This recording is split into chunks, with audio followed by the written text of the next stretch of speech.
हरतालिका तीज पर वैवाहिक जीवन में सुख शांति और आनंद की प्राप्ति के लिए जिस कथा का पाठ किया जाता है उसका वर्णन भविष्य पुराण में मिलता है। हरतालिका व्रत रखने वाली व्रतियों को इस कथा का पाठ करना चाहिए अथवा श्रवण करना चाहिए। धार्मिक मान्यताओं के अनुसार इस कथा के पाठ के बिना हरतालिका तीज का व्रत अधूरा रह जाता है। जिनके केसों पर मदार के फूलों की माला शोभा देती है और जिन भगवान शंकर के मस्तक पर चंद्र और गले में मुंडों की माला पड़ी हुई है, जो माता पार्वती दिव्य वस्त्रों से तथा भगवान शंकर दिगंबर वेश धारण किए हैं, उन दोनों भवानी शंकर को मैं नमस्कार करती हूँ। आइए सुनते हैं हरतालिका तीज व्रत की कथा। एक बार कैलाश पर्वत के शिखर पर माता पार्वती जी ने महादेव जी से पूछा, हे प्रभु, मुझसे आप वह गुप्त से गुप्त वार्ता कहिए जो सबके लिए सब धर्मों से भी सरल तथा महान फल देने वाली हो। हे नाथ, यदि आप प्रसन्न हैं तो आप उसे मेरे सम्मुख प्रकट कीजिए। हे जगन्नाथ, आप आदि मध्य और अंत रहित हैं। आपकी माया का कोई पार नहीं है। आपको मैंने किस भांति प्राप्त किया, कौन से व्रत तप या दान के पुण्य फल से आप मुझको वर रूप में मिले, कृपा करके बताइए। महादेव बोले, हे देवी सुनिए, मैं आपके सम्मुख उस व्रत को कहता हूँ जो परम गुप्त है।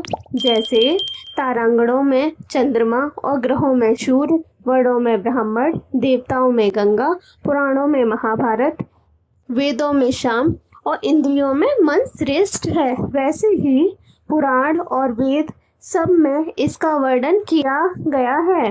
जिसके प्रभाव से तुमको मेरा आधा आसन प्राप्त हुआ है, हे प्रिय, उसी को मैं तुमसे वर्णन करता हूँ। सुनो, भाद्रपद मास के शुक्ल पक्ष की अस्त नक्षत्र संयुक्त तृतीया के दिन इस व्रत को अनुष्ठान मात्र करने से सब पापों का नाश हो जाता है। तुमने पहले हिमालय पर्वत पर इस महान व्रत को किया था जो मैं तुम्हें सुनाता हूँ। पार्वती जी बोली, हे प्रभु, इस व्रत को मैंने किस लिए किया था यह मुझे सुनने की इच्छा हो रही है, तो कृपा करके मुझे कहिए। शंकर जी बोले, आर्यवर्त में हिमालय नामक एक महान पर्वत है जहाँ अनेक प्रकार की भूमि अनेक प्रकार के वृक्षों से सुशोभित है, जो सदैव बर्फ से ढके हुए तथा गंगा की कल कल ध्वनि से शब्दामयन ओम रहता है। हे पार्वती जी, तुमने बाल्यकाल में उसी स्थान पर परम तप किया था और 12 वर्ष तक जल से रहकर तथा वैशाख माघ में अग्नि में प्रवेश करके तप किया। श्रावण के महीने में बाहर खुले मास की हस्त नक्षत्र युक्त तृतीया के दिन तुमने मेरा विधि विधान से पूजन किया तथा रात्रि को गीत गाए और जागरण किया। तुम्हारे उस महाव्रत के प्रभाव से मेरा आसन डोलने लगा। मैं उसी स्थान पर आ पहुंचा जहां तुम और तुम्हारी सखी दोनों थीं। मैंने आकर तुमसे कहा, मैं तुमसे प्रसन्न हूँ, मांगो तुम मुझसे वरदान में क्या मांगना चाहती हो। तब तुमने कहा कि हे देव, यदि आप मुझसे प्रसन्न हैं तो आप मेरे पति हो। मैं तथास्तु ऐसा कहकर कैलाश पर्वत को चला गया और तुमने प्रभात होते ही मेरी उस बालू की प्रतिमा को नदी में विसर्जित कर दिया। सुबह तुमने वहां अपनी सखी सहित व्रत का पारायण किया। इतने में तुम्हारे पिता हिमवान भी तुम्हें ढूंढते ढूंढते उसी घने वन में आ पहुंचे। उस समय उन्होंने नदी के तट पर 2 कन्याओं को देखा तो वे तुम्हारे पास आ गए और तुम्हें हृदय से लगाकर रोने लगे और बोले, बेटी, तुम इस घने जंगल में क्यों चली आई। तब तुमने कहा, हे पिता, मैंने पहले से ही अपना शरीर शंकर जी को समर्पित कर दिया है, लेकिन आपने इसके विपरीत कार्य किया, इसलिए मैं वन में चली आई। ऐसा सुनकर हिमवान ने तुमसे कहा कि मैं तुम्हारी इच्छा के विरुद्ध यह कार्य नहीं करूंगा।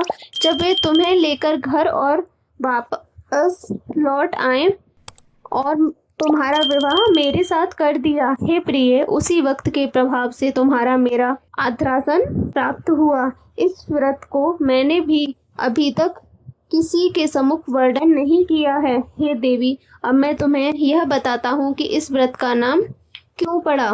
तुमको सखी हरण करके ले गई थी, इसलिए हरतालिका नाम पड़ा। पार्वती जी बोली, हे स्वामी, आपने इस व्रत राज का नाम तो बता दिया, लेकिन मुझे इसकी विधि और फल भी बताइए कि इसके करने से किस फल की प्राप्ति होती है। तब भगवान शंकर जी बोले, इस स्त्री जाति के अत्युक्त व्रत की विधि सुनाइए। सौभाग्य की इच्छा रखने वाली स्त्रियों को इस व्रत की विधि पूर्वक केले के खम्भों से मंडप बनाकर उसे वंतवारों से सुशोभित करें। उसमें विविध रंगों के उत्तम रेशमी वस्त्र की चांदनी ऊपर तान दें। चंदन आदि सुगंधित द्रव्यों का लेपन करके स्त्रियां एकत्रित करें। शंख, भेरी, मृदंग आदि बजाएं। विधि पूर्वक मंगलाचार करके श्री गौरी शंकर की बालू निर्मित प्रतिमा स्थापित करें। फिर भगवान शिव पार्वती जी को गंध, धूप, पुष्प आदि से विधि पूर्वक पूजन करें। अनेकों नैवेद्यों का भोग लगाएं।